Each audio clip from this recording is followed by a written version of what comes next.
કાઢ્યા। મહત્વના સમાચાર સુરતથી, જ્યાં કોસાડમાં આવેલા ગૃહમ આઇકોન શોપિંગ કોમ્પ્લેક્સમાં લિફ્ટ બંધ થઈ જવાને કારણે કુલ 7 લોકો ફસાયા। ઘટનાની જાણ થતાની સાથે કોસાડ ફાયર વિભાગનો કાફલો તાત્કાલિક ઘટના સ્થળે દોડી આવ્યો। ફાયર જવાનોએ ભારે જહેમત બાદ કટર મશીનથી લિફ્ટનો દરવાજો કાપી તમામ 7 લોકોને સહી સલામત રીતે બહાર કાઢ્યા। જો કે સદનસીબે ઘટનામાં જાનહાનિના સમાચાર નથી। કોસાડ ફાયર વિભાગની ટીમ તુરંત જ ઘટના સ્થળ પર પહોંચી હતી। રેસ્ક્યુની કામગીરી શરૂ કરવામાં આવી અને ત્યારબાદ કુલ 7 લોકો જે લિફ્ટમાં ફસાયા હતા આ તમામને બહાર નીકાળવામાં આવ્યા। વધુ વિગતો મેળવીએ સંવાદદાતા ધનરાજ બાગલે પાસેથી। ધનરાજ, આ 7 લોકોનું રેસ્ક્યુ કરવામાં આવ્યું, કઈ રીતે સફળતા મળી?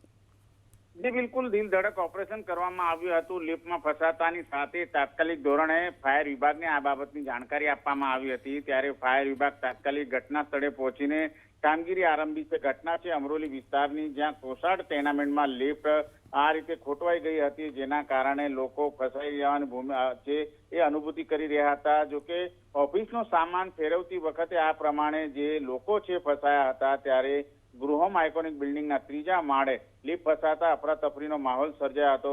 લોકોએ પણ બચાવ કામગીરી હાથ ધરી હતી, પરંતુ તેમાં સફળતા હાથ ના લાગી હતી। ત્યારે ફાયર વિભાગની જાણકારી આપીને તાત્કાલિક ધોરણે જે રીતે અત્યારે હાલ ફાયર વિભાગના જવાનો છે તેમણે તમામ લોકોનો જીવ છે એ બચાવી લીધો છે।